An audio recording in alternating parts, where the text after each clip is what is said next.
देखिए curl of A vector, curl of A vector in different coordinate system.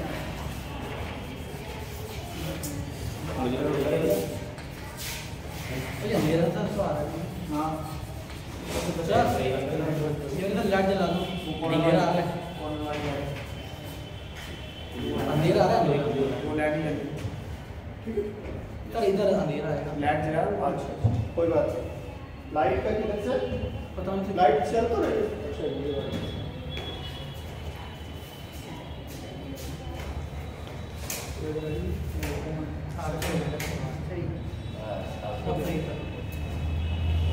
तो curl of A vector field in different coordinate system. Different coordinate system कौन कौन से हैं मैंने बताया कि कोऑर्डिनेट सिस्टम आपका क्या है, orthogonal, orthogonal curvilinear,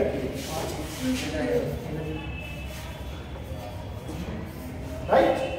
orthogonal curvilinear coordinate system में कौन कौन आते हैं, rectangular coordinate system, cylindrical coordinate system और spherical polar coordinate system. Rectangular को कार्टेशियन कोऑर्डिनेट सिस्टम भी बोलते हैं, ठीक है। तीनों से आप लोग बहुत भली तरह से परिचित हैं और इसमें ग्रेडियंट और डाइवर्जेंस को आप लोगों ने अच्छी तरह से पढ़ भी लिया है, ठीक है। एक जनरल एक्सप्रेशन में निकालता हूं और फिर उसको डिफरेंट कोऑर्डिनेट सिस्टम में सबके लिए अलग अलग आप लोगों को उसका एक्सप्रेशन मिल जाता है, ठीक है। और जिस भी कोऑर्डिनेट सिस्टम में आपसे पूछे, आप उस कोऑर्डिनेट सिस्टम में उस पर्टिकुलर ऑपरेटर, चाहे ग्रेडियंट पूछे, डाइवर्जेंस पूछे या कर्ल, उसको क्या कर सकते हो, आप निकाल सकते हो और फर्दर उसका यूज करके उस कोऑर्डिनेट सिस्टम में किसी प्रॉब्लम को भी सॉल्व कर सकते हो, ठीक है। तो चलिए आज कर्ल ऑफ ए, जैसा कि आप लोग जानते हो कर्ल किसी भी वेक्टर क्वांटिटी का होगा, है ना। और आप लोग जानते हैं ये क्रॉस प्रोडक्ट होता है डेल्टा ऑपरेटर का उस वेक्टर क्वांटिटी के साथ, ये होता है डेफिनेशन। कर्ल आप बहुत अच्छी तरह से जानते हैं। ये जो वेक्टर आपने यहाँ पर लिया है, इस वेक्टर को कैसे लेंगे, वेयर कर्वीलिनियर कोऑर्डिनेट सिस्टम में ये वेक्टर ए जो है ये क्या कैसे लेना बताया था मैंने आप लोगों को। A1 एक component unit vector E1 cap plus A2 component किसके along E2 unit vector, A3 component of this vector A3 और E3 यूनिट वेक्टर। ये देखिए वेक्टर ही लिखा हुआ है, वेक्टर ए को इस तरह से ले लिया गया, ठीक है। अब क्या करना है आपको, कर्ल निकालना है ना, डेल क्रॉस ए। तो डेल क्रॉस ए को कैसे लिखेंगे आप, del cross delta, del meaning delta cross this A1 E1 plus A2 E2 cap plus A3 E3 ठीक। अब मैंने बताया था आप लोगों को कि इसमें एक टर्म को हम सॉल्व करेंगे, ठीक है। और फिर क्योंकि सिमेट्रिसिटी है तो सिमेट्रिकली सिमिलरली दूसरे टर्म, क्योंकि अगर तीनों टर्म को एक साथ लेकर के चलोगे तो एक्सप्रेशन बहुत बड़ा हो जाएगा, ठीक है। तो इसमें जो ये पहला टर्म है इसको पहले हम लोग अलग ले लेंगे और अलग से इसको सॉल्व करेंगे, ठीक है। तो क्या है देखिए, हमें सॉल्व करना है, अगर हम इसे सॉल्व कर ले A1 E1 दिस, इसको हमें सॉल्व करना है, राइट। इसका एक पार्ट ले लिया और इस एक पार्ट को हम सॉल्व करेंगे, ठीक। इससे पहले थोड़ा सा आप लोग ध्यान दो, मैंने इसको आप लोगों को E1 कैप को कैसे लिखने बताया था। देखिए del of del U2 cross del U3, ध्यान दो कुछ बताया था, और डिवाइडेड बाई H2 H3, ये किसके बराबर होता था, E1 नहीं, पहले इसकी वैल्यू लिख लो आप। इसको ध्यान दो कि इसमें जैसे मैंने आप लोगों को डाइवर्जेंस में बताया था, डाइवर्जेंस में क्या बात बताया था, इसका जो क्रॉस प्रोडक्ट आया था, पहले तो डेल U1 किसके बराबर आया था, ये लिख लो आप लोग। डेल U1 किसके बराबर आया था, E1 डिवाइडेड बाई H1 आया था ना, ये वैल्यू आई थी।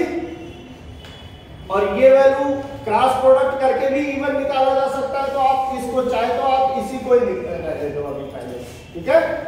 ये आप लोगों को पता है कैसे हुआ है, ग्रेडियंट निकालोगे ना, ग्रेडियंट देखो, डेल ये वाला एक्सप्रेशन याद करो, ग्रेडियंट फाई ये किसके बराबर होता है, ये बराबर होता है 1/h1 del phi over del U1, ठीक है। और E1 is plus 1/h2 del phi U2 E2, ठीक है, plus 1/h3 del phi del U3 E3 cap E2 cap. ये ग्रेडियंट है कर्वीलिनियर कोऑर्डिनेट सिस्टम में। अगर आपको यहाँ पर U1 रख दोगे, किसकी जगह पर, फाई की जगह पर सब्स्टिट्यूट करो, फाई की जगह U1, केवल यही टर्म तो आएगा आपका।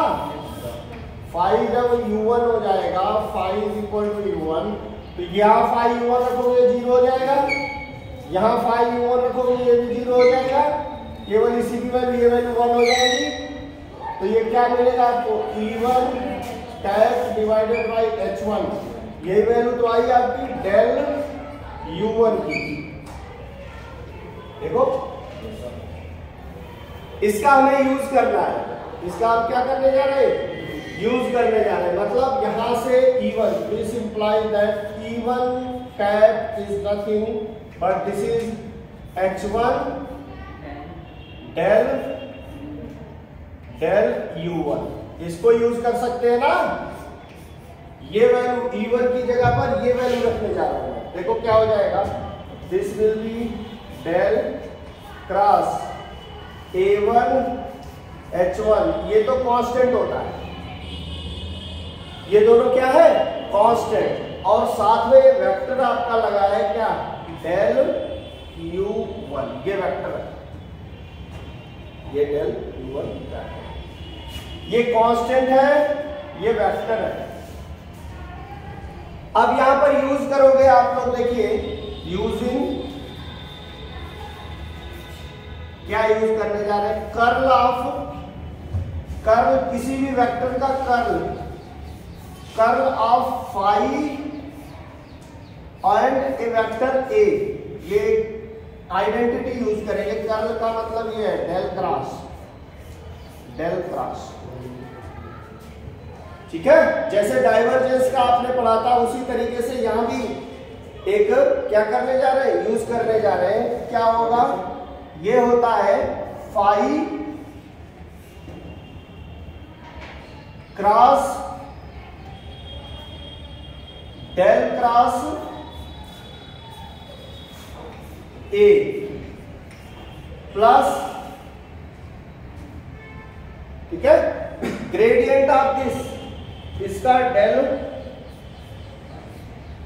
फाई क्रॉस ए, ये यूज करना आपको, ये इसके इक्वल होता है, इसका यहां पर यूज करना है, इस पर ऊपर वाले एक्सप्रेशन, ठीक है। ये आइडेंटिटी आप इसको प्रूव भी कर सकते हैं। इसका जब यहां यूज करोगे तो देखो ये क्या हो जाएगा एक्सप्रेशन, फाई का मतलब ये हो गया, देखो फाई का मतलब ए, ये चीज एक वेक्टर क्वांटिटी आएगी ना, तो ये देखो phi A1 H1, phi A1 H1, ठीक है, A1 H1, फिर इसका क्रॉस प्रोडक्ट, इसका इसके साथ क्रॉस प्रोडक्ट, ठीक है। ये तो आपका ये तो चाहे तो फाइव को ऐसे लिख लो, क्रॉस लिखने की जरूरत नहीं, ये वेक्टर का क्रॉस, स्केलर का क्रॉस नहीं होता है, ठीक है। इसका क्रॉस होगा, देखो डेल क्रॉस डेल u1, ये पहला वाला टर्म लिख लिया, ठीक है, प्लस डेल फाइव का मतलब ये हो गया डेल a1 h1, स्केलर का डेल लग गया, ये वेक्टर हो गया। फिर इसका क्रॉस प्रोडक्ट किसके साथ, a के साथ, a की जगह पर यहां क्या है डेल u1, ठीक है। देखो ये वैल्यू 0 होती है, जानते हो, डेल का डेल के साथ किसी वेक्टर का a के साथ ही क्रॉस प्रोडक्ट, ठीक है। ये जब इसके साथ मल्टीप्लाई करोगे, क्रॉस प्रोडक्ट लोगे, तो ये वैल्यू क्या आ जाएगी 0, ठीक है। ये टर्म आपका बचा है, इसको हम और फर्दर आगे इसे और सिंप्लीफाई करेंगे। क्या कहां तक पहुंच गए देखिए, अब आपके पास एक्सप्रेशन है del cross a1 e1 cap is equal to, ये आ गया डेल a1 h1, राइट, का क्रॉस प्रोडक्ट डेल u1 के साथ। यहां तक चेक कर लो एक बार, कहीं कोई प्रॉब्लम लग रही है आप लोगों को तो पूछ सकते हो, यहां तक अगर कहीं पर कोई प्रॉब्लम, ठीक। डेल लिखना आपको आता है, डेल लिखना आता है, नहीं आता, आता है, क्या बोलो, वेरी गुड, वेरी गुड। आई कैप की जगह e1 कैप हो divided by h1 del u1, ये curvilinear orthogonal curvilinear coordinate system में लिखोगे ना इसको, इसका किसके साथ देखो a1 h1, ठीक है, प्लस दूसरा टर्म e2, ये j की जगह डिवाइडेड बाई क्या होता है h2 del over del u2, किसका a1 h1 का, ठीक है, ये ग्रेडियंट ही तो लिख रहे हो, प्लस ये इसका ग्रेडियंट है, ध्यान रखना, ठीक है, e3 cap h3 del over del u3 a1 h1। अब अगर प्रैक्टिस नहीं करोगे तो ये चीजें आएंगी नहीं समझ में, ध्यान रखना। इसका क्रॉस प्रोडक्ट है किसके साथ, डेल u1, और डेल u1 देखो इसमें ये क्या होता है, डेल u1 जो आप करोगे तो वो कौन सी वैल्यू का केवल मिलेगा आपको, हाँ, इस वैल्यू को यहां से सॉल्व कर लो ना, ये रहा e1 cap upon h1 cross e1 cap upon h1। समझ में आ रहा है सभी लोग को कि नहीं, देखो, ठीक। अब क्या करना है, क्रॉस प्रोडक्ट, इसका इसके साथ क्रॉस प्रोडक्ट क्या हो जाएगा, अरे बोलो, e1 का e1 के साथ, i का i के साथ क्रॉस प्रोडक्ट क्या होता है 0, और इसके साथ इसका क्रॉस प्रोडक्ट क्या होगा e2 क्रॉस e1 क्या आएगा माइनस e3 का cap, e1 cross e2 commutative नहीं होता cross product, a cross b is equal to होता है माइनस b क्रॉस a, ठीक है, a क्रॉस b और b क्रॉस a दोनों इक्वल नहीं होता, ये साइक्लिक होता है, मैंने बताया था आप लोगों को। तो ये वैल्यू, ये तो हो गया 0, इसका लिखिए, इसका इसके साथ प्रोडक्ट क्या आएगा minus e3 cap divided by h1 h2।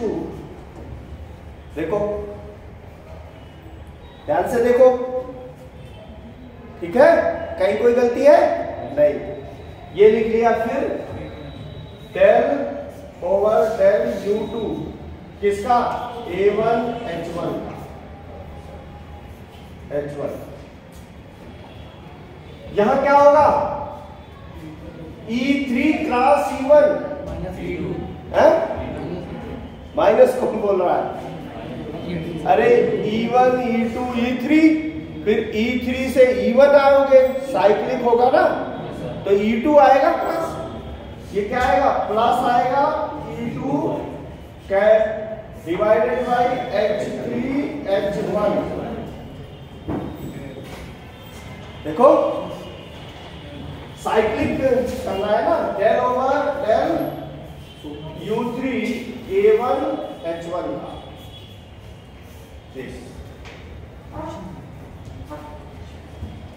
ठीक है ना, ये हो गया।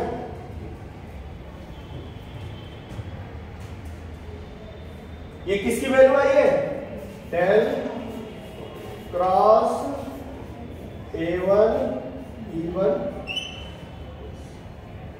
इसको आप इक्वेशन नंबर 1 लिखो।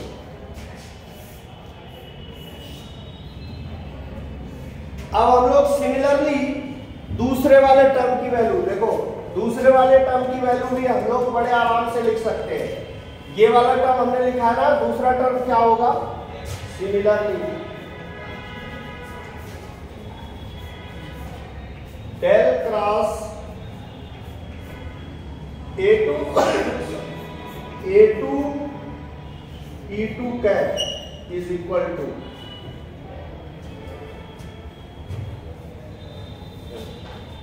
ठीक है, क्या होगा, यहां पर जब E1 था तो किसमें आया है रिलेशन, E1 था तो रिलेशन आपका आया किसमें, यहां पर देखो E2 और E3। अब जब ये होगा क्या E2, तो आपका किसमें रिलेशन आएगा, E3 और E1, ठीक है। और साथ ही साथ ये ध्यान रखना कि जो यहां निगेटिव है, जो यहां पॉजिटिव है, वो इसमें निगेटिव आएगा, ठीक है। ये दो चीज ध्यान रखना, आप बड़े आराम से इसको लिख सकते हो, ठीक है।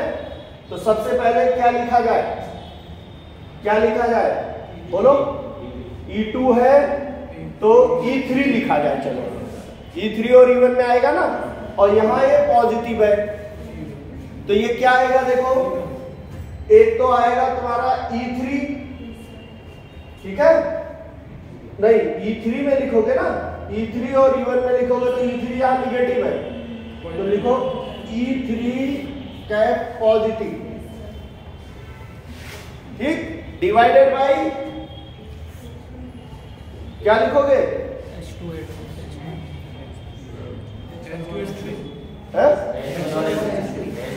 हाँ, यहां जब A1 था, नहीं यहां पर E1 है तो क्या आ रहा है, H1 H2 और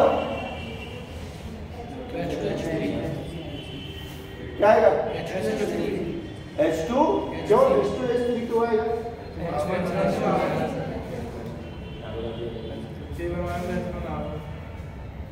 H2 H3 नहीं आएगा, यही वाला टर्म आना चाहिए, नहीं H2 तो आएगा ही नहीं, हाँ क्या आएगा, H1 H3, हाँ वेरी गुड। और क्या आएगा,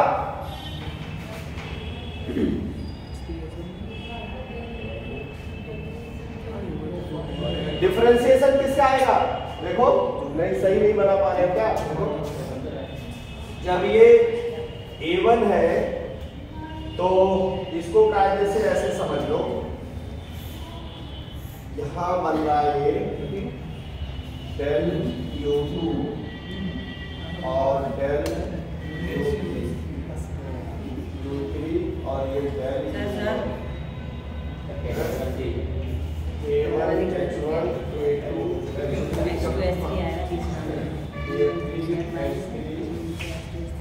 और 1/H1 पहले वाले के ना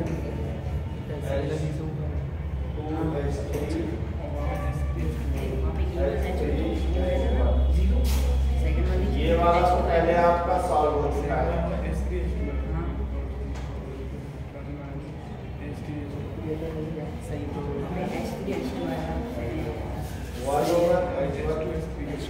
डेल U2 में डेल U2 सॉल्व कर चुके हो ना। डेल U2 अरे कैपी तो चेंज हो गई। डेल U2 वाला क्या आया है A1H1। ये कैसे गड़बड़ होगा भाई, एक बार फिर से चेक करो। E2H2 ये यहाँ आ गया ना, देख रहे हो E2H2 माइनस ये आ गया यहाँ पर, ये माइनस आ गया यहाँ पर डेल U3, ठीक है। मतलब इसमें आपका जो डिफरेंशिएशन है वो इसको छोड़ करके दो आ रहे हैं, तो ये 2 को छोड़ करके दो डिफरेंशिएशन आएंगे, ठीक है। एक आएगा आपका डेल, यहाँ लिखो डेल U ओवर U3, जिसमें ये रहेगा इसमें U3 आएगा, ठीक है। देख रहे हो ये 2 आया है यहाँ पर, ठीक है। कैसे गड़बड़ तो नहीं हुआ है?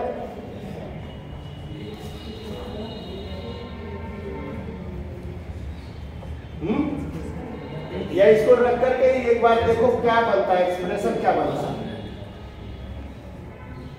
E2, एक मिनट इसको ऐसे कर लो ना, यहां से देख लो। ये जब सॉल्व करने आप चलते तो ये क्या होता, A2H2 होता ना यहाँ, ये यहां पर देखो। इसे जब आप सॉल्व दूसरा वाला टर्म इसकी जगह पर ये लेते तो ये क्या होता, ये वाला टर्म होता A2H2 आता, डेल U2 आता, ठीक है, यही तो आता। तो यहां पर हो जाता, उसी के करस्पॉन्डिंग में बना रहा हूं, वो गलती नहीं होगी। A2 होता, यहां H2 होता, और यहां पर क्या होता,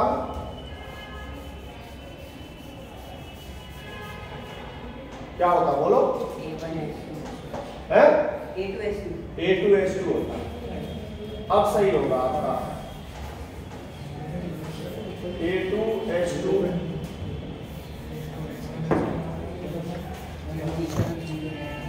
देख रहे हो। अब ये इसके साथ तो ये वाला टर्म 0 हो जाएगा, ये वाला टर्म 0 हो जाएगा, और E1 का E2 के साथ जो प्रोडक्ट लोगों को E3 आएगा, E3 वाला क्या हो जाएगा, पॉजिटिव, और H1H2 ये मैं नहीं कह रहा था, H1H2 आएगा, ठीक है बेटा। और क्या आएगा देखो, E3 आ गया, देन ये आएगा U1 आ गया, किसका आया, A2H2, राइट। अब इसके साथ करोगे प्रोडक्ट, ये माइनस आएगा, minus E1 cap divided by H2H3 और डेल ऑफ डेल U3, ठीक है, डेल ऑफ डेल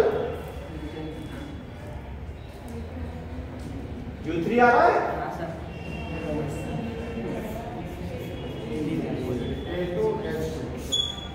ये आ गया सेकेंड। हाँ ठीक है, ये E1 का है ना, देखो E3 का एक पॉजिटिव आ गया, एक नेगेटिव E1। अब तीसरा चलो, तीसरे में यहाँ क्या हो जाएगा, यहाँ हो जाएगा E3, यहाँ हो जाएगा H3, और यहाँ हो जाएगा A3H3,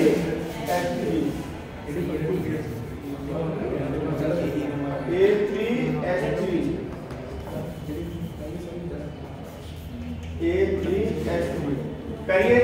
अब आएगा आपका तीसरा term, del cross A3 E3 can, यही तो इज इक्वल टू, देखो थोड़ा सा समझने की बात है, अदरवाइज ये सिंपल है, इसके बाद आपको आसान लगेगा। ठीक है,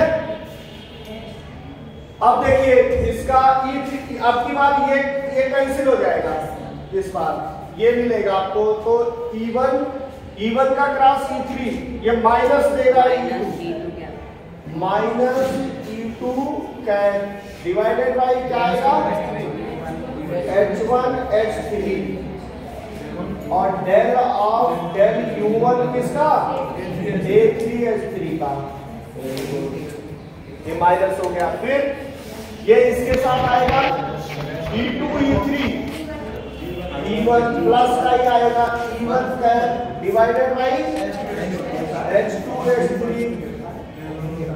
और क्या आएगा del over del U2 A3 H3, equation number 3। ठीक है, अब इसको तीनों को प्लस करेंगे, क्योंकि आपको क्या चाहिए, ये चाहिए ना, ये देखो इक्वेशन 1 2 3 का सम करोगे तब आएगा आपका, कर ले। अब इधर का मिटाऊं,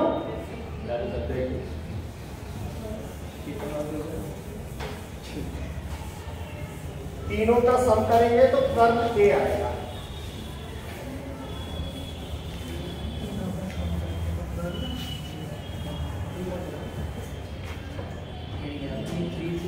कर्ल ए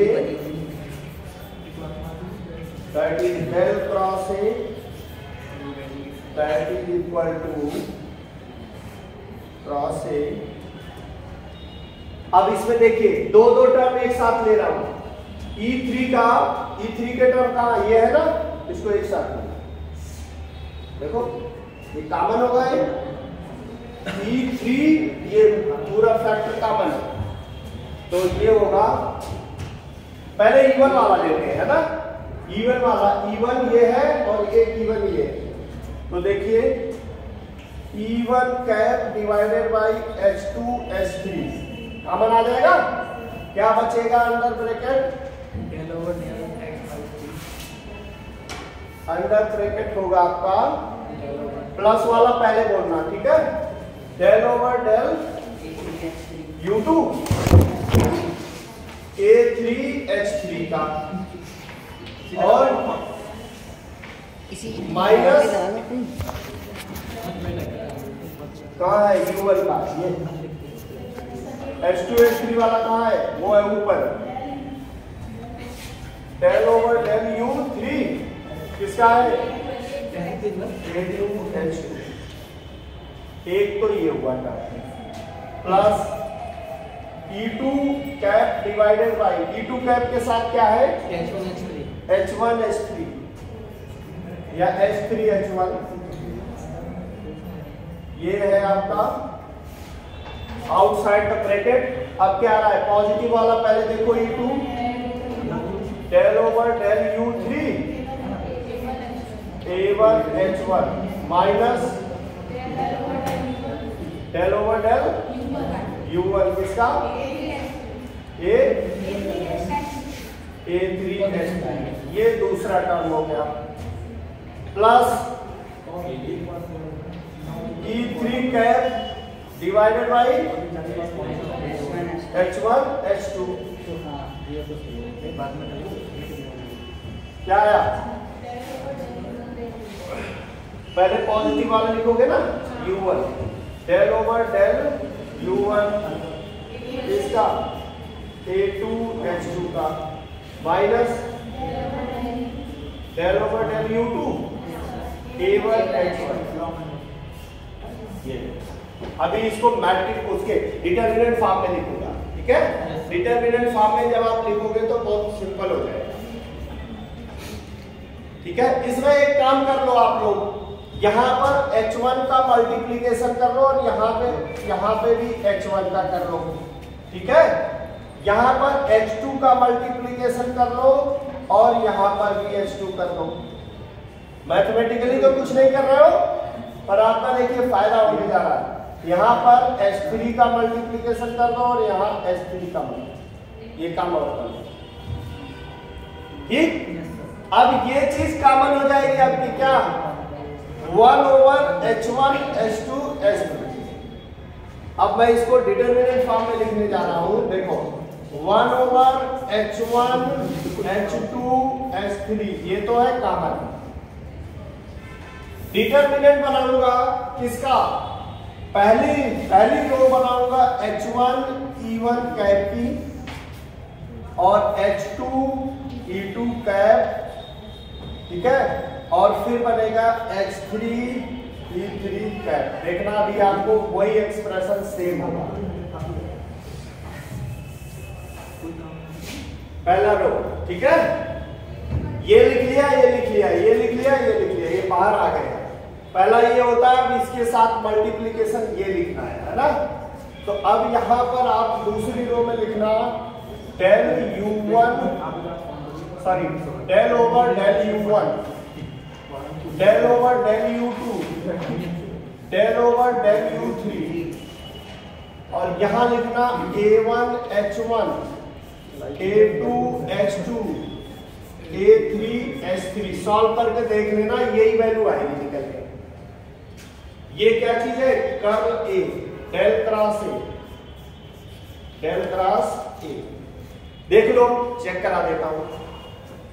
सबसे पहला वाला टर्म देखो, डिटरमिनेंट से ये आ जाएगा, ये आएगा, ये आपका कैंसिल हो जाएगा, इधर का और इधर का। del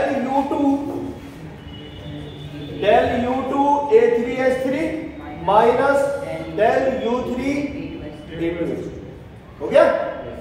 दूसरा चेक करो, ये निगेटिव होता है ना, ये निगेटिव होता है इसलिए उल्टा आएगा, ठीक है। या तुमने पहले प्लस ले लिया है तो पहले इधर का मल्टीप्लिकेशन कर देना। ये हो गया, इस बार ये कैंसिल होगा, ये इस बार ये देखो del U3 A1 H1 उल्टा हो गया ना, प्लस इधर से और माइनस ये, और माइनस करके लिखना चाहो तो इसको माइनस। मतलब ये जो डिटरमिनेंट मैंने आपको बताया, ये कर्ल A की वैल्यू है किसी भी वेक्टर की ऑर्थोगोनल कर्वीलिनियर कोऑर्डिनेट सिस्टम के अंदर, ये कर्ल की वैल्यू है। ये आपको एक्सप्रेशन याद होना चाहिए, याद नहीं हो जाएगा। अब डिफरेंट कोऑर्डिनेट सिस्टम लेंगे, देखो ऐसे निकालना आपको, ऐसे करने आना चाहिए। ये डायरेक्ट ऐसे लिख दिया जाता है, पता नहीं होता कि ये कैसे किया हुआ है, ठीक है।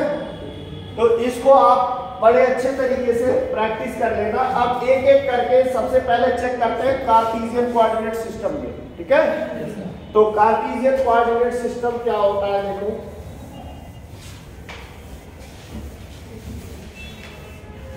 ये सारी वैल्यू U1 E1 H1 ये सब वैल्यू कार्टेशियन कोऑर्डिनेट सिस्टम में लिखते हुए कर्ल A की वैल्यू लिखते हैं।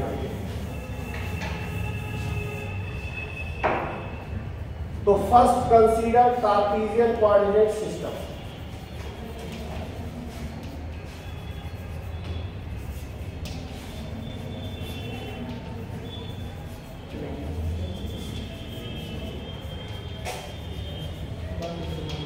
कार्टेशियन कोऑर्डिनेट सिस्टम में देखिए U1 आपका किसके बराबर होता है, x, U2 किसके, y, और U3 किसके, z, ठीक। और क्या चाहिए आपको, H1 आपको पता ही है, ठीक है। डेल R का किसके साथ, U1 के साथ 1 आ जाएगा। H1 H2 H3 आपने कल ही देखा था, H1 H2 B1 और H3 B1, ये सभी लोग जानते हो। देखो H1 होता है del R over del U1 का मॉड्यूलस, और R होता है इसमें I कैप, इसमें J कैप, इसमें K कैप लगा के सम कर दो। डिफरेंशिएशन U1 का मतलब x के साथ, यहाँ पर x के साथ इसी का आएगा, I आ जाएगा, I का मॉड करोगे 1 आ जाएगा, J का मॉड करोगे 1 आ जाएगा, A का मॉड करोगे 1 आ जाएगा। तो H1 H2 H3 भी क्या है, 1। और E1 कैप किसके बराबर है, I के। E2 कैप किसके बराबर है, J कैप के। और E3 कैप किसके बराबर है, K कैप के। ये तीनों चीजें रखो। अब ये आपका एक्सप्रेशन आएगा del cross A is equal to 1/h1h2h3 1 हो जाएगा। h1h2h3 1 ही है, 1 हो जाएगा। तो ये डिटरमिनेंट के बाहर ये 1 होगा। h1 भी 1 है, तो यहाँ आ गया i, यहाँ i कैप, यहाँ j कैप, यहाँ k कैप। तो कोई वैल्यू रखती मैंने पहले रो पे वैल्यू रखती। h1 1, e1 cap i, h2 1, e2 cap j, h3 1, e3 cap k। अब ये वैल्यू रखी जाएगी, ये del x del y del over del x del over del y del over del. तीसरी रो में h1 1 है, a1 वही x component, a1 किसके बराबर है, x कंपोनेंट, a2 क्या है, y कंपोनेंट, और a3 क्या है, z का। यही तो होता है ना आपका एक्सप्रेशन। कर ले ऐसे ही तो निकालते हो। देखो जहां पर ये वेक्टर आपका a वेक्टर क्या किसके बराबर है, i cap ax j cap ay plus k cap az।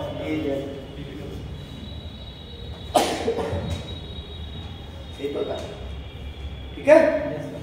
ये हो गया आपका कौन सा, कार्टेशियन कोऑर्डिनेट सिस्टम। चलो अब दूसरा सिलिंड्रिकल कोऑर्डिनेट सिस्टम।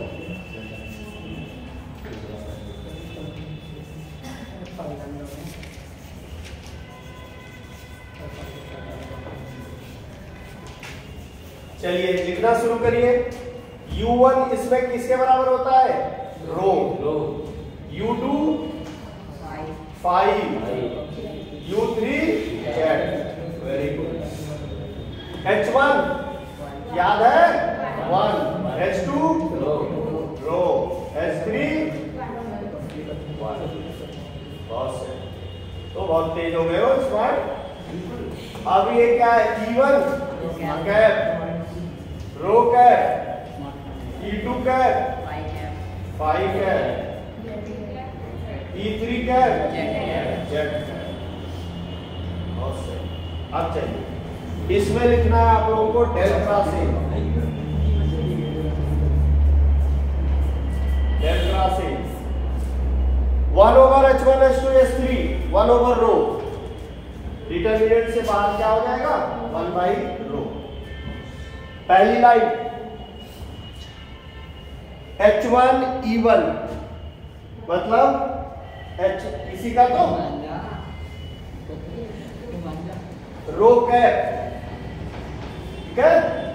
दूसरा इसका क्या आ जाएगा, rho into 5 cap, rho into 5 cap. तीसरा जेड कैप। पहली लाइन बन गई। दूसरा देखो क्या है, डेल ओवर, हाँ del over del rho, del over del 5 और डेल ओवर डेल।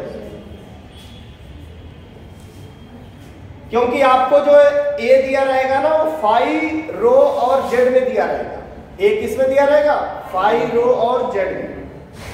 अब ये A1 जो है यहां पर, A1 क्या होगा, रो का कंपोनेंट, ठीक है। और ये A5 होगा, 5 के अलॉन्ग ए का कंपोनेंट, और ए क्या होगा, ए जेड।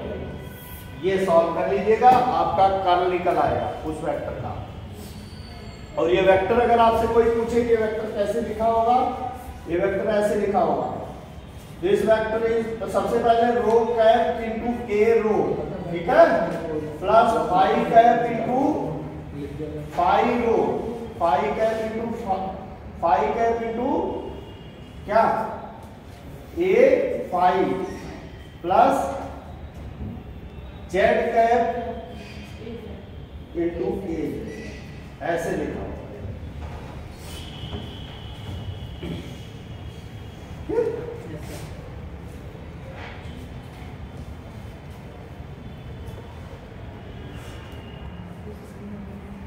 क्योंकि यूनिट वेक्टर ही तो लिखा है उसके अलावा। ठीक है, ये क्या है? सिंपली यूनिट वेक्टर्स है। देखो ये देखिए। अब आइए स्फेरिकल पोलर कोऑर्डिनेट सिस्टम के अंदर, ये दो ये हो गया। तीसरा स्फेरिकल पोलर कोऑर्डिनेट सिस्टम, ये चीज यहां रहने देता हूं, यहां पर इसे हटाता हूं।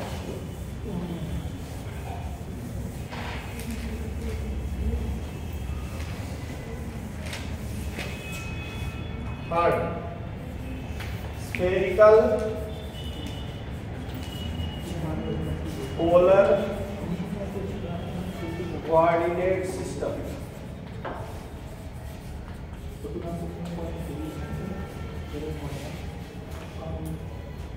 U1 किसके बराबर होता है? हाँ? R। U2 theta, U3 Y। फिर आया H1 1, H2 R, H3 R sin। अब आइए G1 cap R cap, E2 cap theta cap, sorry E3 cap Y cap. अब आपको लिखना है curve del cross delta cross A। सबसे पहले 1/H1H2H3, 1/H1H2H3, 1/R² sin theta, outside the determinant. अब क्या लिखना है आपको? H1 E1, ठीक है। H1 1 इन दोनों का मल्टीप्लिकेशन है, देखो R cap, R theta cap, R sin theta Y cap. देख रहे हो? इसमें प्रॉब्लम करना बहुत आनंद आएगा तुम लोगों को, ठीक है, अगर इसकी प्रॉब्लम करोगे ना स्फेरिकल पोलर कोऑर्डिनेट सिस्टम की। और फिर आगे इसके बाद दूसरा डेल ओवर डेल R, यहां पर डेल ओवर डेल थीटा और डेल ओवर डेल, सही है। फिर तीसरा लाइन देखिए A1H1, A1H1 AR का कंपोनेंट होगा, H1 की क्या वैल्यू 1 है, सही है बिल्कुल AR, ठीक है। दूसरा R A थीटा, तीसरा R sin थीटा और A फाई। इसी डिटरमिनेंट को सॉल्व कर लेना, ठीक है। इस डिटरमिनेंट को सॉल्व करते ही आपको क्या मिल जाएगा? कर्व की देखो तीनों पार्ट इसमें ये होता है जो सबसे सिंपल आप करते आए हैं, बहुत सारी प्रॉब्लम कहीं होगी कर्व की, ठीक है। फिर ये सिलेंड्रिकल में पूछे सिलेंड्रिकल में, और अगर आपसे स्फेरिकल पोलर कोऑर्डिनेट सिस्टम में पूछे तो जनरल एक्सप्रेशन ये याद रखना, ठीक है। अगर ये आपको याद है तो फिर कोई प्रॉब्लम नहीं। सर वहाँ रो आएगा ये फाइल के पास, कहाँ पर? ये फाइल लिखा है यहाँ पर, रो 5Z तो होता है सर H2 भी तो लिखा जाएगा, H2। अच्छा H2 क्या है? सही है, बिल्कुल सही। ये इन दोनों का प्रोडक्ट है ना, इसका ये वाली लाइन सही है,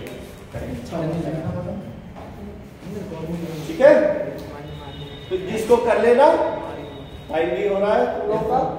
और अब जो बचा हुआ इसमें है, जरा सिलेबस देखना क्या क्या बच गया है। 2 टॉपिक और बचे हैं आप लोगों